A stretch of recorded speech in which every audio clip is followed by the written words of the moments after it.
US President Donald Trump said on Sunday, November 16th, that the US may be having some discussions with Venezuela's President Nicolás Maduro, a surprising statement as it comes at the exact moment the US is massively increasing its military presence around Venezuela. Trump didn't offer details about the possible discussions with Maduro, but he said Venezuela would like to talk. You said Venezuela wants to talk. What does that mean? Venezuela would like to talk. What does it mean? You tell me. I don't know. You want to talk to them? I talk to anybody. I talk to you, right? I talk to anybody. We'll see what happens. But this hint of diplomacy lands as the USS Gerald R Ford, the most advanced aircraft carrier in the world, arrives in the region. Its arrival completes the largest US military buildup in Latin America in decades, with nearly a dozen Navy ships and about 12,000 sailors and Marines now positioned for Operation Southern Spear.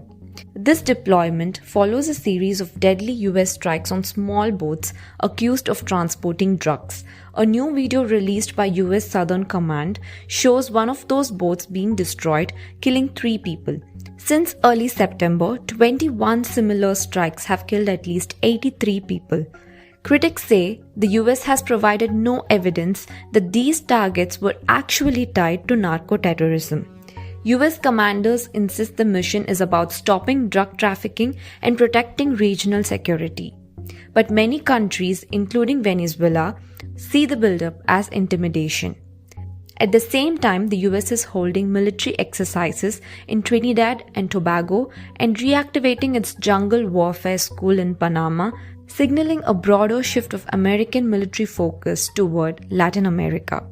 The tension escalated further when Secretary of State Marco Rubio announced that the US will officially label Venezuela's Cartel de los Soles, which the US says is led by Maduro and top officials, as a foreign terrorist organization. Maduro, who faced US narcoterrorism charges, said Washington was fabricating a war against him. He wrote that Venezuelans were ready to defend their homeland against any criminal aggression. The people, United States, listen to me. War of Caribbean, war South America. No. Peace. Yes.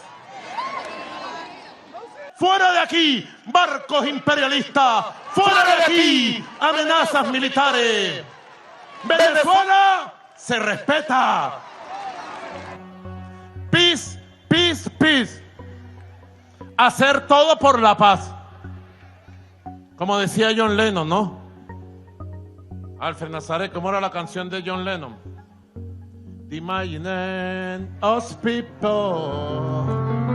Inside Venezuela, the government is mobilizing troops and rallying supporters, warning of possible US attacks. Trump's justification that the attacks on drug boats are part of an armed conflict with drug cartels has raised legal and ethical questions. He has faced pushback from leaders in the region who have pressed for more information on who is being targeted and the legal justification for the boat strikes. Senate Republicans, however, recently voted to reject legislation that would have put a check on Mr. Trump's ability to launch an attack against Venezuela without congressional authorization.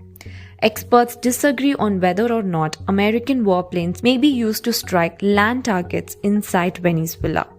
Either way, the 1 lakh ton warship is sending a message.